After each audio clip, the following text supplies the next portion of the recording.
പരിശുദ്ധാത്മാവേ സഹായക, നിരന്തരമെന്നെ സഹായിക്കണേ.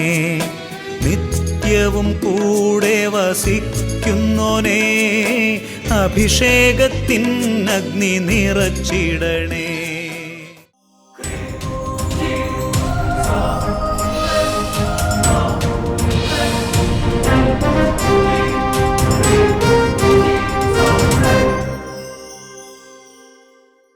Praise the Lord. Praise the Lord. Hallelujah. Hallelujah. അഭിഷേകാഗ്നിയുടെ എല്ലാ പ്രേക്ഷകർക്കും രക്ഷിതാവും കർത്താവുമായ ഈശോ മിശിഹായുടെ നാമത്തിൽ കൃപയും സമാധാനവും. ഹല്ലേലൂയ. ഹല്ലേലൂയ. ഹല്ലേലൂയ. ഹല്ലേലൂയ. പ്രിയപ്പെട്ട ദൈവമക്കളെ, ഈ അഭിഷേകാഗ്നി കാണുന്ന നിങ്ങളോട് ഞാനൊരു കാര്യം അഭ്യർത്ഥിക്കുകയാണ്. ഇതുവരെയും ഈ അഭിഷേകാഗ്നി കാണാൻ അവസരം കിട്ടാത്തവരെ അറിയാത്തവരായ ഒരു കൂട്ടുകാരൻ ഒരാളോട് നിങ്ങൾ പോയി പറയണം, ഇതാ ഇങ്ങനൊരു അഭിഷേകാഗ്നി ശുശ്രൂഷയുണ്ട്, ഷാലോം ചാനലിൽ ഇന്ന സമയത്താണ്, നിങ്ങളത് വീട്ടിലിരുന്ന് വാച്ച് ചെയ്യണം, അത് അനുഗ്രഹമായിരിക്കും. ഒരാളോട് പറഞ്ഞ് ഈ സുവിശേഷം അറിയിക്കാൻ വേണ്ടി ഉദ്യമിക്കണമെന്ന് ഞാൻ നിങ്ങളോട് അഭ്യർത്ഥിക്കുകയാണ്. നല്ല സ്വരത്തിൽ പറഞ്ഞ് ഹല്ലേലൂയ. ഹല്ലേലൂയ. അനേകം പേര് എല്ലാ ശനിയാഴ്ചകളിലും ഉച്ചയ്ക്ക് ഒരു നേരത്തെ ഭക്ഷണം ഉപേക്ഷിച്ച് ഉപവാസ പ്രാർത്ഥന ചെയ്ത് ഈ ശുശ്രൂഷയെ ബലപ്പെടുത്തുന്നുണ്ട്. പ്രിയ മക്കളെ, ഇനിയും നിങ്ങൾ ചേരാൻ ആഗ്രഹിക്കുന്നവർ ഇന്ന് തന്നെ ഒരു തീരുമാനം എടുക്കുക. എല്ലാ ശനിയാഴ്ചയും സാധിക്കുന്നിടത്തോളം ഒരു നേരത്തെ ഭക്ഷണം ഉപേക്ഷിച്ച് അഭിഷേകാഗ്നി കാണുന്ന എല്ലാ കുടുംബങ്ങൾക്കും വേണ്ടി പ്രാർത്ഥിക്കും. ഒരു ആത്മീയ ശുശ്രൂഷയിൽ നിങ്ങളും പങ്കാളികളാകാൻ കർത്താവ് ഒരു അവസരം തരികയാണ്. ഒന്ന് ഉറക്കെ പറഞ്ഞേ ഹല്ലേലൂയ. ഹല്ലേലൂയ. ഇത് ലക്ഷോപലക്ഷം ആളുകൾ ഒരുമിച്ച് പ്രാർത്ഥന ചെയ്യുന്നൊരു ശുശ്രൂഷയാണ്. ഈ സമയത്ത് വളരെ കാര്യങ്ങൾ കർത്താവ് ഈ സമയത്ത് നമ്മുടെ കുടുംബങ്ങളിലേക്ക് വർഷിക്കും. പ്രിയപ്പെട്ട സഹോദരങ്ങളെ, ഇന്ന് നമ്മൾ ചിന്തിക്കുന്ന വിഷയമാണ് നിന്റെ ദൈവത്തിൻ്റെ സന്ദർശന സമയം നീ അറിഞ്ഞുവോ? ഹല്ലേലൂയ. ഹല്ലേലൂയ. ഹല്ലേലൂയ. ഹല്ലേലൂയ. നിന്റെ ദൈവത്തിൻ്റെ സന്ദർശന സമയം നീ അറിഞ്ഞുവോ? Praise the Lord. Praise the Lord. എൻ്റെ പ്രിയപ്പെട്ട സഹോദരങ്ങളെ, നമ്മൾ എത്ര തകർന്നവരാണെങ്കിലും, നമ്മൾ എത്രമാത്രം നാശത്തിൻ്റെ പടുകുഴിയിൽ കിടക്കുന്നൊരു വ്യക്തിയാണെങ്കിലും, എന്നെയും നിങ്ങളെയും രക്ഷിക്കാൻ ആഗ്രഹിക്കുന്ന സ്വർഗത്തിലെ ദൈവം, രക്ഷകനായ ദൈവം, നമ്മുടെ സ്നേഹനിധിയായ ദൈവം എന്നെയും നിങ്ങളെയും അന്വേഷിച്ച് വരും. എന്നെയും നിങ്ങളെയും അന്വേഷിച്ച് വരും. നല്ല പ്രചോദനങ്ങൾ തരും. എൻ്റെ അടുത്ത് വന്ന് എന്നെ മുട്ടി വിളിക്കും. നിത്യജീവനിലേക്ക് എന്നെ മുട്ടി വിളിക്കും. മാനസാന്തരത്തിലേക്ക് എന്നെ മുട്ടി വിളിക്കും. ആത്മീയ ജീവിതത്തിലേക്ക് എന്നെ മുട്ടി വിളിക്കും. ആ സമയം തിരിച്ചറിഞ്ഞ് ഞാൻ എഴുന്നേറ്റ് നിന്ന് യെസ് ലോർഡ്, ഇതാ ഞാൻ എന്ന് പറഞ്ഞ് എൻ്റെ ഹൃദയം എൻ്റെ കർത്താവിന് തുറന്നു കൊടുക്കുമോ? അങ്ങനെയെങ്കിൽ നിശ്ചയമായും ഞാനും നിങ്ങളും ദൈവത്തിൻ്റെ കൃപയാൽ ഇപ്പോൾ അവസ്ഥ മാറി ഒരു പുതിയ അവസ്ഥയിലേക്ക് ഉയരും. ഒരു കുടുംബത്തിൻ്റെ അനുഭവം നിങ്ങളുടെ ശ്രദ്ധയിലേക്ക് കൊണ്ടുവരികയാണ്. എൻ്റെ പേര് ജോർജ്, മഞ്ചേരി സെൻറ്റ് ജോസഫ് ഇടവകയിൽ നിന്ന് വരുന്നു. ജോർജ് മഞ്ചേരി സെൻറ്റ് ജോസഫ് മഞ്ചേരിയിൽ നിന്നാണ് വരണത്. 37 വർഷമായിട്ടുള്ള എൻ്റെ മദ്യപാനശീലം ഞാൻ തുടങ്ങിയതായിരുന്നു. എനിക്ക് കഴിഞ്ഞ 10 വർഷമായിട്ട് സാമ്പത്തിക ഞെരുക്കങ്ങൾ വന്നതുകൊണ്ട് ഞാൻ കൂടുതൽ മദ്യപിക്കാൻ തുടങ്ങി. അഭിഷേകാഗ്നി കാണുക എനിക്ക് ശീലമുണ്ടായിരുന്നു. അങ്ങനെ കുടുംബത്തിൽ അസ്വസ്ഥത വന്നപ്പോൾ എപ്പോഴും ഇങ്ങനെ അസ്വസ്ഥതയും ദേഷ്യവും കൂടി വരികയായിരുന്നു. അപ്പോൾ എൻ്റെ മോള് പറഞ്ഞു, പപ്പയുടെ ഈ കുടി മാറ്റിയതല്ലാണ്ട് പപ്പയുടെ ടെൻഷനും കടബാധ്യത ഒന്നും മാറില്ല, പപ്പ കുടി ആദ്യം നിർത്തണം. അന്ന് അഭിഷേകാഗ്നി കാണുമ്പോൾ തിരുവോസ്തിയുടെ മുന്നിൽ ഞാൻ ലാസ്റ്റ് ആശീർവാദത്തിൻ്റെ ശേഷം ഓസ്തിയിൽ കൈവച്ച് ഞാൻ പ്രാർത്ഥിച്ചു, ഇനി മേലാൽ ഞാൻ കുടിക്കുകയില്ല എന്ന് പ്രതിജ്ഞ ചെയ്തു. 2 വർഷമായി, അന്നേ മുതൽ 2 വർഷമായി ഇന്നേ വരെ എനിക്ക് കുടിക്കാനും തോന്നിയിട്ടില്ല. ആ രുചി എൻ്റെ നാവിൽ നിന്ന് പൂർണ്ണമായി ഈശോ എടുത്തു കളഞ്ഞിരിക്കുന്നു. അപ്പം അതില്ല, ആ മദ്യത്തിൻ്റെ ഒരു ടേസ്റ്റ് പോലും മനസ്സിൽ തോന്നുന്നില്ല. അതേപോലെ മനസ്സിൽ നിന്ന് മാഞ്ഞുപോയി. ടേസ്റ്റേ തോന്നുന്നില്ല. എത്ര വർഷമായി മദ്യപിച്ചിരുന്ന ആളാണ്? 37 വർഷമായി. 37 വർഷം മദ്യപിച്ച ആളാണ്. അതിൽ ഏറ്റവും അവസാനത്തെ 10 വർഷം മദ്യപിക്കുമ്പോൾ അങ്ങനെ ഒരു പ്രശ്നമുണ്ട് കേട്ടോ. അവസാനത്തെ 10 വർഷങ്ങളൊക്കെ ആകുമ്പം പൈസയില്ല, ഒന്നുമില്ല, കടബാധ്യത, സ്ഥലമൊക്കെ വിറ്റ് പോകും അല്ലേ? എല്ലാം വിറ്റ് പോയില്ലേ? പോയി അല്ലേ? എല്ലാം കൈവിട്ട് പോയി, പൈസയും പോയി, സ്ഥലവും പോയി, അങ്ങനെ പിന്നെ കടബാധ്യതയായി. ലാസ്റ്റ് അവസാനത്തെ 10 വർഷം അല്ലേ? അതികഠിനമായ കടബാധ്യത. അപ്പോൾ ഈ കടബാധ്യത നിമിത്തം ബുദ്ധിമുട്ടി അങ്ങനെ കരഞ്ഞ് വിഷമിച്ചിരിക്കുമ്പോഴാണ് വീട്ടിൽ ഒരു കുടുംബാംഗത്തിലൂടെ, മകളിലൂടെ കർത്താവ് പറഞ്ഞു, പപ്പ എന്ന് ഈ മദ്യപാനം നിർത്തണോ അന്നത് മാറും അല്ലേ? എന്നിട്ട് അഭിഷേക് തൊട്ടങ്ങനെ പ്രാർത്ഥിച്ചു. അന്ന് തൊട്ട് മാറി, പിന്നെ ഇല്ല, പിറ്റേ ദിവസം തൊട്ടില്ല. അതിന് ശേഷം ഒരു ദിവസം എനിക്ക് ദേഷ്യം വന്നിട്ട്, വീട്ടിൽ എന്തോ പ്രശ്നം ഉണ്ടായിട്ട് ദേഷ്യം വന്നിട്ട് കാർ എടുത്ത് ഞാൻ പോയി മദ്യപിക്കാൻ തന്നെ പോയി. അങ്ങാടിയിൽ നിന്ന് തിരിച്ച് എന്നെ വീട്ടിലേക്ക് എന്നെ കൊണ്ടുവന്നു. അതെ, കാർ എടുത്ത് മദ്യപിക്കാൻ വേണ്ടിയാണ് പോയത്. അതെ, എന്നിട്ട് മനസ്സിൽ അത്രയും ദേഷ്യപ്പെട്ടെങ്കിലും ചെന്നത് മദ്യപിച്ചിട്ട് ഞാൻ വരുള്ളൂ എന്ന് പറഞ്ഞ് കാറിട്ട് ഒറ്റ പോക്ക് പോയ ആ ആള് കുറച്ച് കഴിഞ്ഞപ്പോൾ പരിശുദ്ധാത്മ പറഞ്ഞു, ഹലോ എങ്ങോട്ടായി പോണത്? കം ബാക്ക് നമുക്ക് വീട്ടിലേക്ക് തിരിച്ചു പോകാമെന്ന് പറഞ്ഞ് അല്ലേ? ടൗണിൽ ചെന്നപ്പോൾ പിന്നെ കുടിക്കേണ്ട, ടൗണിലേക്ക് 1 കിലോമീറ്റർ പോകുമ്പോഴേക്കും അങ്ങാടിയിൽ നിന്ന് എനിക്ക് തിരിച്ചു പോകാൻ തോന്നി. ഇങ്ങോട്ട് തിരിച്ചു പോന്നു. ഒക്കെ മനസ്സിൻ്റെ ഓരോ തോന്നലുകളാണ്. പറയുന്ന അപ്പോൾ നോക്കിയ കർത്താവ് അപ്പം തന്നെ അങ്ങോട്ട് തിരിച്ച് അവർക്ക് പറഞ്ഞേ ഹാലേലുയ. അത് മാറിയിട്ട് എത്ര വർഷമായി? 2 വർഷം കഴിഞ്ഞു. 2 വർഷമായിട്ട് ഇപ്പോൾ ഒറ്റയ്ക്ക് കുടിക്കാൻ തോന്നില്ല. ക്രിസ്മസ് ഇല്ല, ക്രിസ്മസും ഇല്ല, എല്ലാത്തിലും നിർത്തി. മദ്യപാനത്തിനും ന്യൂ ഇയർ ഒന്നും കുടിച്ചിട്ടില്ല. അപ്പോൾ ശരിക്കും പിന്നെ അതായി കംപ്ലീറ്റ് മാറിപ്പോയി. ഇപ്പം എത്ര ചെറുപ്പത്തിലാണ് തുടങ്ങിയതായിരിക്കും അല്ലേ? 17ാമത്തെ വയസ്സിൽ ഇപ്പം തുടങ്ങി. ഇപ്പോൾ വയസ്സ് എത്രയായി? ഇപ്പം 55 കഴിഞ്ഞു. എന്നൊക്കെ 17ാമത്തെ വയസ്സിൽ തുടങ്ങിയ മദ്യപാനമാണ്. 30 വർഷം, 37 വർഷം അല്ലേ? 30 വർഷത്തിലധികം മദ്യപിച്ച് നശിച്ചു. അപ്പോൾ ഒരു ദിവസം അഭിഷേകത്തിന് നടക്കുന്ന സമയത്ത് ദിവ്യകാരുണ്യ ഈശോയിൽ കൈവച്ച്, യേശുവേ എന്നെ രക്ഷിക്കണേ അല്ലേ? അങ്ങനെയല്ലേ പ്രാർത്ഥിച്ചത്? മൈക്കിൽ കൂടെ പറയാതെ കുറച്ച് പേര് പ്രാർത്ഥിക്കാൻ ആഗ്രഹിച്ചു ഇവിടെ ഇരിക്കുന്നുണ്ട്. എങ്ങനെ പ്രാർത്ഥിച്ചത്? യേശുവേ എന്നെ രക്ഷിക്കണമേ നിലവിളിച്ച്. യേശുവേ കരഞ്ഞിട്ട് തന്നെയാണ് ഞാൻ പ്രാർത്ഥിച്ചത്. ഞാൻ മദ്യപിക്കില്ല, യേശുവേ ഞാൻ മദ്യപിക്കില്ല, ഞാൻ നിർത്തി കർത്താവേ എന്നെ രക്ഷിക്കണേ എന്ന് പറഞ്ഞ് യേശുവിനെ തൊട്ടൊരൊറ്റ കരച്ചിലാണ്. ആ കരച്ചിലാണ് രക്ഷപ്പെട്ടത്. Price the Lord, praise the Lord, hallelujah, hallelujah. പ്രിയപ്പെട്ട ദൈവമക്കളെ, ഫിലിപ്പിയ ലേഖനത്തിൽ 2-ാം അധ്യായം 12ഉം 13ഉം തിരുലിഖിതങ്ങൾ. എൻ്റെ പ്രിയപ്പെട്ടവരെ, നിങ്ങൾ എപ്പോഴും അനുസരണയോടെ വർത്തിച്ചിട്ടുള്ളതുപോലെ എൻ്റെ സാന്നിധ്യത്തിൽ മാത്രമല്ല, ഞാൻ അകന്നിരിക്കുന്ന ഈ സമയത്തും പൂർവാധികം ഭയത്തോടും വിറയലോടും കൂടെ നിങ്ങളുടെ സ്വന്തം ആത്മാവിൻ്റെ രക്ഷയ്ക്ക് വേണ്ടി അധ്വാനിക്കുവിൻ.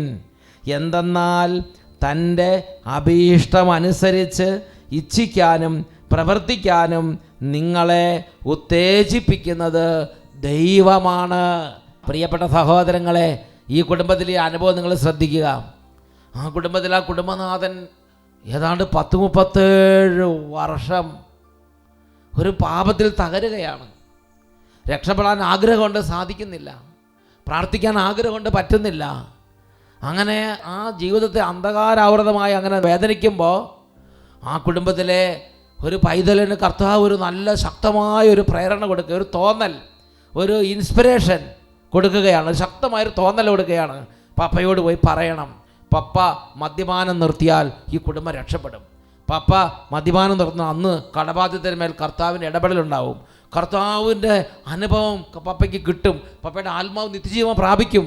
ഈ കാര്യം ആ കുട്ടിക്ക് ആ കുട്ടിയുടെ ഭാഷയിൽ അറിയാവുന്നതുപോലെ ആ കുട്ടിയുടെ പപ്പയോട് പറഞ്ഞു. അതെന്നാണ് കുട്ടിക്ക് ആ ചിന്ത കൂടുതൽ ശക്തമായി ലഭിച്ചത്, ധൈര്യം ലഭിച്ചത്? ഈശോയെ ദിവ്യകാരുണ്യ രൂപനായി സ്വീകരിച്ച അന്ന് ധൈര്യം കിട്ടി. അന്നേക്കന്ന് ആ കുട്ടി മാറ്റിവെച്ചില്ല. ആ കുട്ടിക്ക് കിട്ടിയ തോന്നൽ അന്ന് പപ്പയോട് പറഞ്ഞു. അന്ന് രാത്രി അഭിഷേകാഗ്നി നടക്കുകയാണ്, ഞായറാഴ്ചയാണ്. അന്ന് രാത്രി അഭിഷേകാഗ്നി നടക്കുകയാണ്. ആ അഭിഷേകാഗ്നിയുടെ സമയത്ത് പപ്പയുടെ ഉള്ളിൽ തോന്നൽ വരികയാണ്. വീണ്ടും ഇൻസ്പിറേഷൻ. ദൈവത്തിൻ്റെ ആത്മാവ് സന്ദർശിക്കുന്ന സമയമാണത്. ദൈവത്തിൻ്റെ ആത്മാവ് നമ്മൾ രക്ഷിക്കാൻ വേണ്ടി സന്ദർശിക്കുന്ന സമയത്താണ് ആ ഒരു സ്പിരിച്വൽ തോന്നൽ, ഒരു സ്പിരിച്വൽ ഇൻസ്പിറേഷൻ, ഒരു തുറവി നമുക്ക് തോന്നുന്നത്. ആ പപ്പയുടെ ഉള്ളിൽ ഒരു തുറവി തോന്നുകയാണ്, എനിക്ക് ഇത് നിർത്തണം, എനിക്ക് ഈശോയെ സ്വീകരിക്കണം, എനിക്ക് ഒരു വിശുദ്ധ ജീവിതം വേണം, എൻ്റെ പാപ വഴികൾ ഉപേക്ഷിക്കണം, ഞാൻ ഈ ചെയ്യുന്നത് തെറ്റാണ്, എനിക്കിത് വേണ്ട, ഒരു തോന്നൽ വരികയാണ്. ആ തോന്നലുമായി നേരെ ഈശോയുടെ അടുത്തേക്ക് ചെന്നു, ദിവികാരുണ്യ രൂപൻ്റെ അടുത്തേക്ക് ചെന്നു. പരിശുദ്ധ കുർബാന എഴുന്നള്ളിച്ച് പ്രാർത്ഥിക്കുന്ന സമയത്ത് ദിവികാരുണ്യത്തിൽ കൈകൾ വെച്ച് പറഞ്ഞു നിർത്തി, ഇന്നത്തോടുകൂടി നിർത്തി, ഇനി വേണ്ട, മദ്യപാനം വേണ്ട, പാപസന്തോഷം വേണ്ട, ലോകസന്തോഷം ഞാൻ ഇതാ ഉപേക്ഷിക്കുന്നു, എനിക്ക് ഈശോയെ മതി. ഹൃദയത്തിൻ്റെ ആഗ്രഹം പറഞ്ഞു അവിടെ കരഞ്ഞു. പ്രിയപ്പെട്ട സഹോദരങ്ങളെ, വീട്ടുകാർ കാണുന്നു നോക്കിയില്ല, മക്കൾ കാണുന്നുണ്ടെന്ന് നോക്കിയില്ല, സ്വന്തം അഭിമാനം നോക്കിയില്ല, വലിയ മനുഷ്യരുടെ മുമ്പിൽ മാന്യനാകാൻ നോക്കിയില്ല. അദ്ദേഹത്തിൻ്റെ ഉള്ളിൽ ദൈവത്തിൻ്റെ തോന്നൽ കിട്ടിയപ്പോൾ തൻ്റെ നിത്യ രക്ഷയ്ക്ക് വേണ്ടി എൻ്റെ ദൈവം എന്നെ സന്ദർശിക്കുന്നു എന്നൊരു ജ്ഞാനം, ഒരു അറിവ്, ഒരു ആന്തരിക വെളിച്ചം അദ്ദേഹത്തെ നയിച്ചു. അദ്ദേഹം പോയി തൊട്ട് പറഞ്ഞു, യേശുവേ ഞാനിത് സമർപ്പിക്കുന്നു. അദ്ദേഹം പറഞ്ഞു, അദ്ദേഹത്തിന് വലിയ ഭാഷയൊന്നുമില്ല, അദ്ദേഹം കരഞ്ഞു. അദ്ദേഹം പറഞ്ഞെങ്ങനെയാണ്, ഞാൻ പോയി കരഞ്ഞു, ഞാൻ പോയി എൻ്റെ യേശുവിനെ തൊട്ട് കരഞ്ഞു. അത് രക്ഷയുടെ സമയമായി രൂപാന്തരപ്പെട്ടു. ദൈവം ആ ആത്മാവിൽ രക്ഷയ്ക്ക് വേണ്ടി ദാഹം കൊടുത്തു. ആ ദാഹം അനുസരിച്ച് അദ്ദേഹത്തിന് അറിയാവുന്ന ഭാഷയിൽ 1-2 ചുവടുകൾ വെച്ചു. ദൈവം സ്വർഗത്തിൻ്റെ കൃപ ചൊരിഞ്ഞു.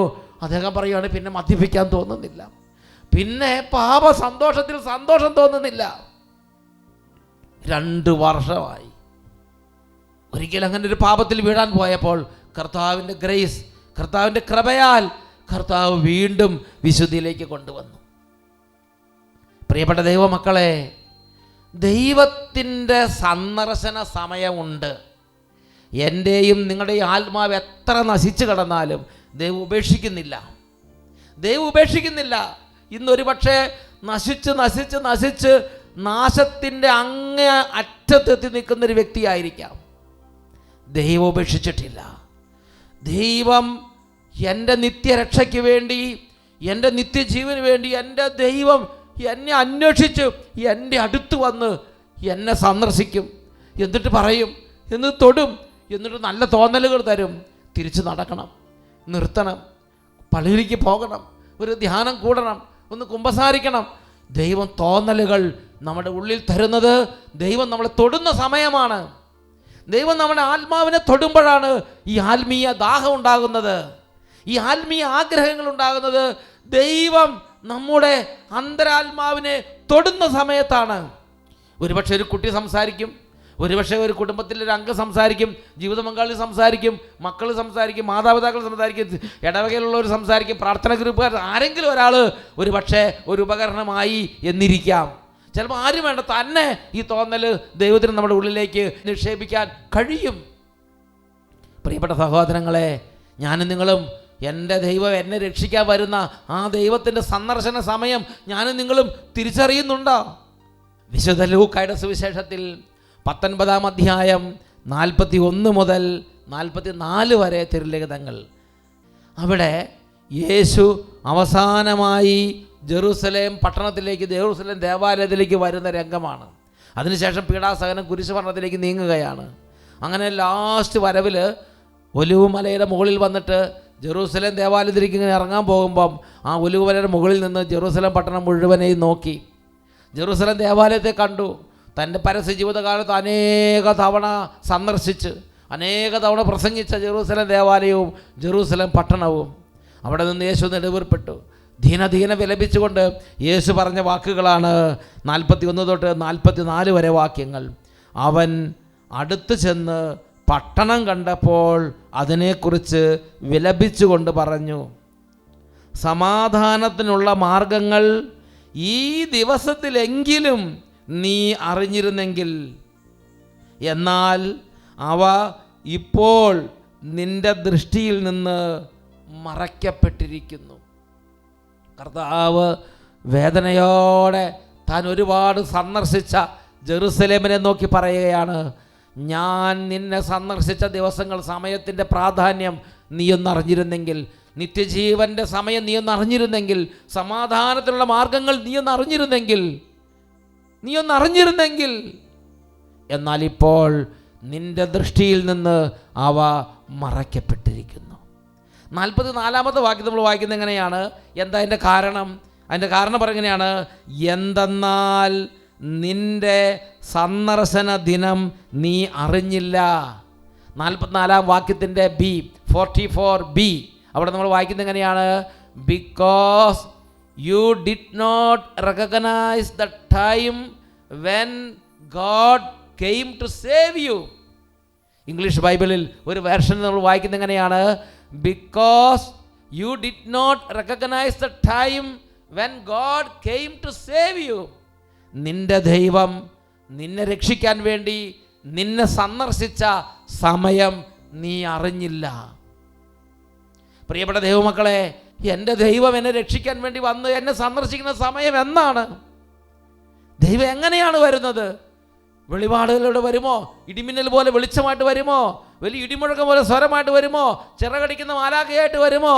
എങ്ങനെയാണ്? എൻ്റെ പ്രിയപ്പെട്ട സഹോദരങ്ങളെ, സാധാരണ നമ്മുടെ എല്ലാവരുടെ ജീവിതത്തിൽ ദൈവം വരുന്നുണ്ട്. ദൈവം എന്നെ നിങ്ങളെ സന്ദർശിക്കുന്നുണ്ട്. എൻ്റെ ആത്മാവിനെ തൊട്ട് വിളിക്കുകയാണ്. ആ സമയത്താണ് നമുക്കൊരു തോന്നൽ വരുന്നത്, എനിക്ക് പള്ളിയിലേക്ക് പോകണം, എനിക്ക് വചനം കേൾക്കണം. എങ്ങനെയെങ്കിലും ഒന്നുകിൽ നമ്മുടെ ഉള്ളിൽ തോന്നും, അല്ലെങ്കിൽ നമ്മുടെ കൂട്ടത്തിലുള്ളവരുടെ ഉള്ളിൽ തോന്നും, ദേ അപ്പച്ചനെ പള്ളിയിലേക്ക് കൊണ്ടുപോകണം, ദേ അപ്പച്ചനെ ഒന്ന് കുമ്പസാരിപ്പിക്കണം, അവരുടെ ഉള്ളിൽ തോന്നും. പ്രിയപ്പെട്ട ദൈവമക്കളെ, അങ്ങനെ ഒരു തോന്നൽ എനിക്കോ എൻ്റെ ചുറ്റുമുള്ള ആരെങ്കിലും ദൈവം നിക്ഷേപിക്കുമ്പോൾ, എൻ്റെ ദൈവം എന്നെ സന്ദർശിക്കുന്ന നിത്യജീവൻ്റെ അഭിഷേകം നൽകാൻ, സ്വർഗം നൽകാൻ, നഷ്ടപ്പെട്ടതെല്ലാം തിരിച്ചു നൽകാൻ എൻ്റെ ദൈവം എന്നെ സന്ദർശിക്കുന്ന സമയമാണെന്നറിയണം. ഒരുപക്ഷെ നമ്മൾ അതിൻ്റെ ഗൗരവം മനസ്സിലാക്കുന്നില്ലായിരിക്കും, ഒരു സില്ലി ആയിട്ട് നമുക്ക് തോന്നിയേക്കാം. പക്ഷേ മക്കളെ, it is very very important. It is very very important. Ezekiel പ്രവചന ഗ്രന്ഥത്തിൽ 36-ാം അധ്യായം 25 മുതൽ 27 വരെ വാക്യങ്ങളിൽ നാം അതിനെക്കുറിച്ച് ഇങ്ങനെ വായിക്കുന്നുണ്ട്. അവിടെ നിങ്ങൾ വചനത്തിൽ വായിക്കുന്നത് എങ്ങനെയാണ്? Book of Ezekiel chapter 36 versus 25 to 27. ഞാൻ നിങ്ങളുടെ മേൽ ശുദ്ധജലം തളിക്കും, നിങ്ങളുടെ എല്ലാ മാലിന്യങ്ങളിൽ നിന്നും ഞാൻ നിങ്ങളെ ശുദ്ധീകരിക്കും, വിഗ്രഹങ്ങളിൽ നിന്നും നിങ്ങളെ ഞാൻ നിർമ്മലരാക്കും, ഒരു പുതു ചൈതന്യം നിങ്ങളിൽ ഞാൻ നിക്ഷേപിക്കും, നിങ്ങളുടെ ശരീരത്തിൽ നിന്ന് ശിലാഹൃദയം എടുത്തു മാറ്റി മാംസളഹൃദയം നൽകും, എൻ്റെ ആത്മാവിനെ ഞാൻ നിങ്ങളിൽ നിവേശിപ്പിക്കും, നിങ്ങളെ എൻ്റെ കൽപ്പനകൾ കാക്കുന്നവരും നിയമങ്ങൾ പാലിക്കുന്നതിൽ ശ്രദ്ധയുള്ളവരുമാക്കും. നിങ്ങളെ എൻ്റെ കൽപ്പനകൾ കാക്കുന്നതും എൻ്റെ നിയമങ്ങൾ പാലിക്കുന്നതിൽ ശ്രദ്ധയുള്ളവരുമാക്കും. ഇതെല്ലാം ദൈവത്തിൻ്റെ ഭാഗത്തു നിന്ന് ദൈവം നമുക്ക് വേണ്ടി അങ്ങോട്ട് ചെയ്തു തരും. നമ്മൾ ദൈവത്തിന് മുമ്പിൽ ഹൃദയം തുറന്ന് ദൈവമേ എന്നൊന്ന് പറഞ്ഞൊന്ന് തിരിഞ്ഞാൽ മതി. ഞാൻ എൻ്റെ ജീവിതം മുഴുവൻ നശിപ്പിച്ചൊരു വ്യക്തിയായിരിക്കാം. ഞാൻ എൻ്റെ ജീവിതത്തിൽ മുഴുവൻ ഉത്തരവാദിത്വം ഉപേക്ഷിച്ച് തന്നിഷ്ടം നടന്ന് സർവ്വത് നശിപ്പിച്ച ഒരു വ്യക്തിയായിരിക്കാം. പക്ഷെ ദൈവം അതൊന്നും കണക്ക് വെക്കുന്നില്ല. ദൈവം സന്ദർശിക്കുന്ന ആ സെക്കൻഡിൽ, ദൈവം തൊടുന്ന സെക്കൻഡിൽ, എൻ്റെ മകനെ, എൻ്റെ മകളെ, യെസ് മതി, സമയമായി, നമുക്ക് തിരിച്ചു പോകാം. ദൈവം തിരിച്ചു വിളിക്കുമ്പം ആ ഒരു സമയത്തിൻ്റെ വില അറിഞ്ഞാൽ അത് ദൈവം സകലതും കഴുകുന്ന സമയമാണ്. സകലത് ഏകപക്ഷീയമായി കഴുകുന്നത്, ഒന്നും കണക്ക് വെക്കില്ല, ഒന്നും കണക്ക് ചോദിക്കില്ല. അത് ആ മനുഷ്യൻ ഭാഗ്യപ്പെട്ടവൻ. അതിക്രമങ്ങൾക്ക് മാപ്പും പാപങ്ങൾക്ക് മോചനവും ലഭിച്ചവൻ ഭാഗ്യവാൻ, ഭാഗ്യപ്പെട്ട മനുഷ്യൻ. കാരണം എല്ലാം ദൈവം കഴുകി, എല്ലാം ദൈവം മായ്ച്ചു കളഞ്ഞു. പുതിയ ഹൃദയം, പുതിയ ചൈതന്യം, പുതിയ അഭിഷേകം നഷ്ടപ്പെട്ടതിൻ്റെ 10 ഇരട്ടിയായി കൊടുത്ത് ദൈവം മോതിരം നൽകി, ഉടുപ്പ് നൽകി, മേലങ്കി നൽകി, അരപ്പട്ട നൽകി, കിരീടം നൽകി, വീണ്ടും തൻ്റെ ഉന്നതമായ തൻ്റെ കാര്യങ്ങളിലേക്ക് അവനെ കൂട്ടിക്കൊണ്ടു പോകുന്ന സമയം. പ്രിയപ്പെട്ട ദൈവ പൈതലെ, ഒരുപക്ഷെ നമ്മൾ അതിനുവേണ്ടി അധ്വാനിക്കുന്നില്ല, നമ്മൾ അതിനുവേണ്ടി മുട്ടുകുത്തുന്നില്ലായിരിക്കാം. നമ്മൾ വെറുതെ ദൈവം തന്ന തോന്നലൊന്ന് സ്വീകരിച്ചോളൂ. ഞാൻ ഓർക്കുന്നുണ്ട്, ഒരു മകൻ, ആ മകൻ്റെ ജീവിതത്തിൽ വലിയ ആഗ്രഹമൊന്നുമില്ല, ഒരു ചെറിയ തോന്നൽ, ഒന്ന് ധ്യാനം കൂടണം. പക്ഷെ നന്നാകാനൊന്നും അല്ല. ആ ചേട്ടൻ തന്നെ പറയുന്നുണ്ട്, ഞാൻ നന്നാകാനൊന്നും അല്ല, ഞാൻ മദ്യം നിർത്താനുമല്ല, ഞാൻ വിശുദ്ധനാകാൻ വേണ്ടിയല്ല, വെറുതെ ഒന്ന് തോന്നി, ഞാൻ പോയി. ഉണ്ടായ മാറ്റം ദൈവം തൊട്ടപ്പോൾ, ദൈവം ആ സന്ദർശിച്ച സമയം അറിഞ്ഞതുകൊണ്ടുണ്ടായ വ്യത്യാസം നമുക്കൊന്ന് ശ്രദ്ധിക്കാം. എൻ്റെ പേര് VC ജോസഫ്. ഞാൻ ചങ്ങനാശ്ശേരി ഇട്ടിത്താനം ഇടവയിൽ നിന്നും വരികയാണ്. ഞാൻ കഴിഞ്ഞ വർഷം മാർച്ച് 10-ാം തീയതി ഇവിടെ ഒരു ധ്യാനത്തിന് വന്നു. ഞാനും എൻ്റെ ഭാര്യയും മോളും കൂടെ. 5 ദിവസത്തെ ധ്യാനമാണോ? 5 ദിവസത്തെ ധ്യാനത്തിനാണ് വന്നത്.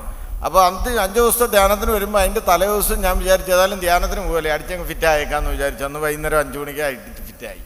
വീട്ടിലെല്ലാവരും വീട്ടിൽ പെണ്ണുമ്പിള്ളേ മോളും കൂടെ മോളന്ന് വലിയ വഴക്കായിരുന്നു.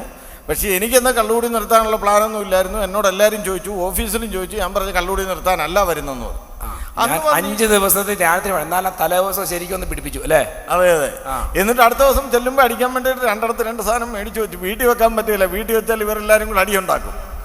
അങ്ങനെ ഞാൻ ഇവിടെ വന്നു, വാതുക്കൽ ഇറങ്ങി. ഞായറാഴ്ചയാണ് വരുന്നത്. ഇവിടെ ആദ്യത്തെ ദിവസം വന്നു, കുളിയെല്ലാം കഴിഞ്ഞു, നനയാൻ കഴിഞ്ഞു. ഇവിടെ വന്നിട്ട് ആദ്യം കുർബാനയ്ക്കാണ് കയറുന്നത്. ആ കുർബാന പകുതിയായപ്പോൾ എന്നോട് പറയിച്ചു, നിന്റെ കള്ളുകൂടി നിർത്തിയിരിക്കുന്നു എന്ന്. ആര് പറഞ്ഞു? എൻ്റെ മനസ്സിൽ എന്നെ കൊണ്ട് തോന്നിച്ചു. ആരോ പറയാണ്, ഉള്ളിലിരുന്ന് പറയാണ്. എന്നോട് കർത്താവ് പറഞ്ഞെന്ന് എൻ്റെ വിശ്വാസം. കള്ളുകൂടി നിർത്താൻ വേണ്ടി വന്നതല്ല, പക്ഷേ ഈശോ പറഞ്ഞു നിന്റെ കള്ളുകൂടി നിർത്തിയിരിക്കുന്നു. അതിന് മുന്നേ ഉള്ള സമയത്ത് തന്നെ എൻ്റെ തലയുടെ ഒരു ഭാഗം പകുതിയില്ല. ആ ദിവസം 9 പെഗ് ഞാൻ അടിച്ചതായിട്ട് എൻ്റെ ഓർമ്മയുണ്ട്. മോട്ടോർ സൈക്കിൾ ആക്സിഡൻറ്റ്, വഴിക്ക് കിടന്നു, പോലീസ് കൊണ്ടുപോയി, 2 മേജർ ഓപ്പറേഷൻ, ഇതെല്ലാം കഴിഞ്ഞിട്ടും കള്ളുകൂടി നിർത്തിയില്ല. പക്ഷെ ഇവിടെ വന്ന് പോയി കഴിഞ്ഞാൽ പിന്നെ ഇന്ന് വരെ അടിക്കാൻ തോന്നിയിട്ടില്ല. മറ്റേത് ഓഫീസിൽ ചെല്ലുമ്പോൾ രാവിലെ അടിക്കേണ്ടതെന്ന് വിചാരിക്കും, ഉച്ചയ്ക്ക് അടിക്കേണ്ടതെന്ന് വിചാരിക്കും, വൈകിട്ട് 4 മണിക്ക് വേണ്ടതെന്ന് വിചാരിക്കും. 6 മണിയാകുമ്പോൾ അടിച്ചേ പറ്റുള്ളൂ. ആ സമയത്ത് മേടിച്ച് വെക്കും, അടിക്കും. അത് നല്ല സാധനം അടിക്കുകയുള്ളൂ. നല്ല സാധനം എന്ന് പറയുന്നത് വില കൂടിയത്. 1-ാം തീയതി ഒക്കെ ആകുമ്പോഴത്തേക്ക് നല്ല സാധനം കിട്ടിയില്ല, വെറും തറ കിട്ടിയാലും അടിക്കും. അങ്ങനത്തെ കണ്ടീഷനായിരുന്നു. ഞാൻ കഴിഞ്ഞ 1-ാം തീയതി ബീവറേജ് തുറക്കല്ലേ? തുറക്കുകയല്ല, പക്ഷെ നേരത്തെ മേടിച്ചു. പക്ഷെ അപ്പൊ ആരോടെങ്കിലും വിളിച്ചു വയ്ക്കും. പക്ഷേ 1-ാം തീയതി ആകുമ്പോൾ സ്റ്റാൻഡേർഡ് ഒക്കെ പോകും. അന്ന് തറയാണ്. ഞാൻ ഇത് കഴിഞ്ഞ് വീട്ടിൽ ചെന്നിട്ട് എനിക്ക് സാധനം വേണ്ട.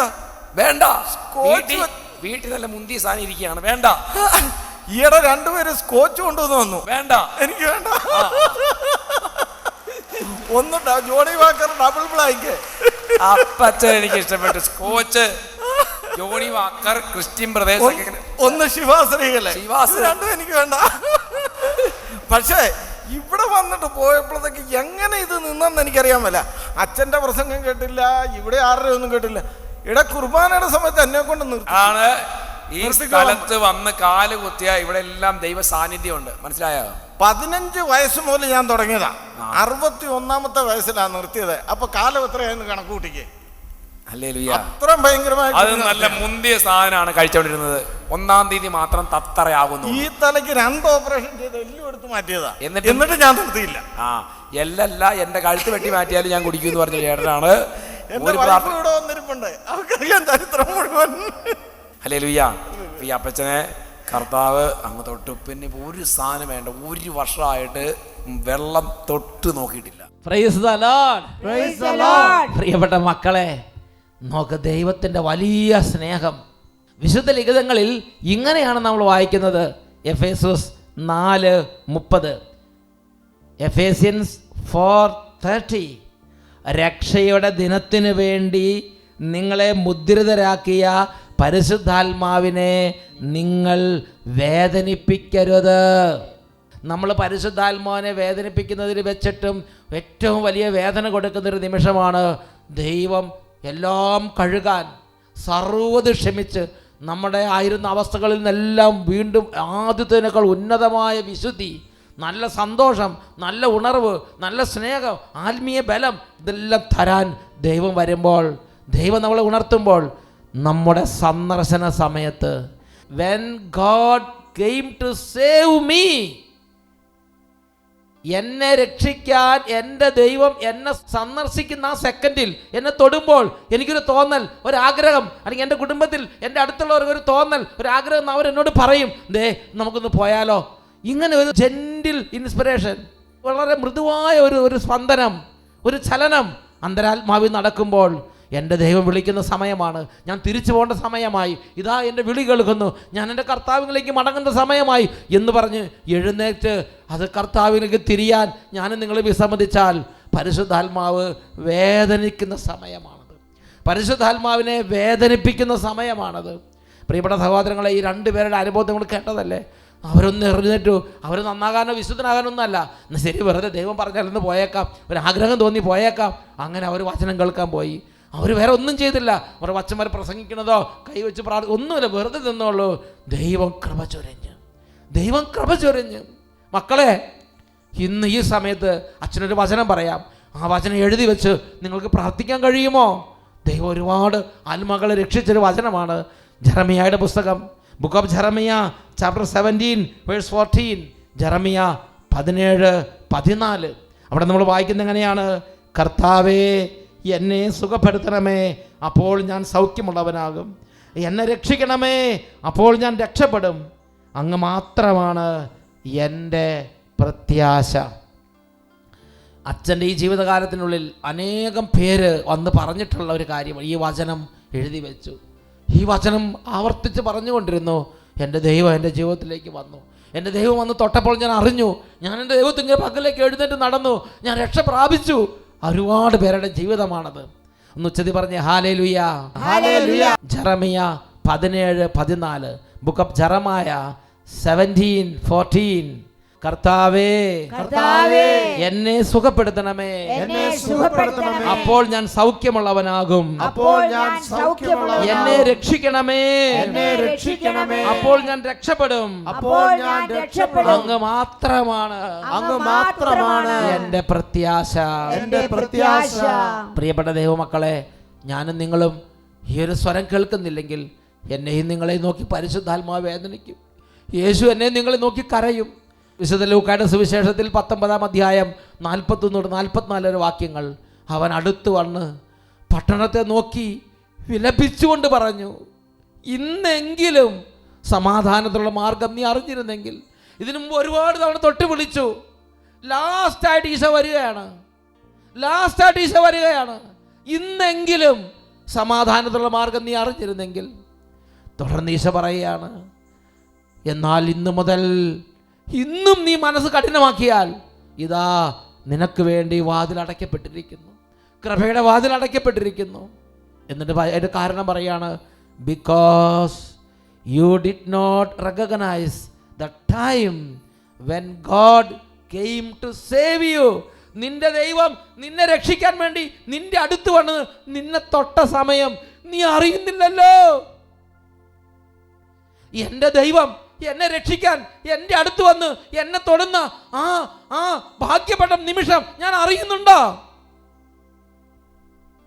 എഴുന്നേറ്റ് എന്ന് ആരാധനയുടെ സമയത്ത് നമുക്ക് പ്രാർത്ഥിക്കാം.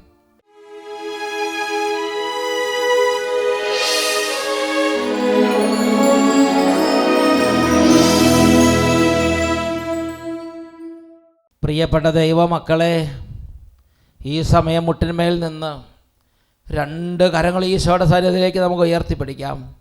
ദിവ്യകാരുണ്യ ആശീർവാദം, പരിശുദ്ധ ദിവ്യകാരുണ്യം ഉയർത്തിപ്പിടിക്കുന്ന ഈ സമയത്ത് നിങ്ങളുടെ ഹൃദയത്തിൽ കർത്താവ് ഇപ്പോൾ അനേക കാര്യങ്ങൾ നിക്ഷേപിക്കുന്നുണ്ട്. ദൈവമായ കർത്താവ് സ്വർഗത്തിൽ നിന്ന് ദാനങ്ങൾ നിക്ഷേപിക്കുന്നുണ്ട്, സ്നേഹം നിക്ഷേപിക്കുന്നുണ്ട്, ക്ഷമ നിക്ഷേപിക്കുന്നുണ്ട്, ഹൃദയത്തുറവി നൽകുന്നുണ്ട്. ഓരോ മകനെയും മകളെയും അവിടുന്ന് തൊട്ട് വിളിക്കുകയാണ്. പിതാവായ ദൈവം തൊട്ട് വിളിക്കുകയാണ്, മകനെ, മകളെ, ഇന്ന് നിന്റെ ഹൃദയം നീ യേശുവിന് വേണ്ടി തുറക്കുമോ? ഇതാ നിനക്ക് വേണ്ടി കുരിശിൽ മരിച്ച് നിന്റെ നിത്യജീവന് വേണ്ടി ജീവൻ അർപ്പിച്ച നിന്റെ ദൈവമായ കർത്താവ്, നിന്റെ രക്ഷകനായ യേശു, ഇന്ന് നിന്റെ ഹൃദയം നീ ഇന്ന് യേശുവിന് തുറക്കുമോ? നീ യേശുവിലേക്ക് വരുമോ? ഇന്ന് എന്നെ നിങ്ങളെ തൊട്ട് വിളിക്കുകയാണ്. 2 കരങ്ങൾ ഉയർത്തിപ്പിടിക്കാം, ഈശോയിലേക്ക് നോക്കാം, യേശുവിനെ വിളിക്കാം. യേശുവേ, യേശുവേ, യേശുവേ. കരങ്ങൾ ഉയർത്തി സ്തുതിക്കുന്നു.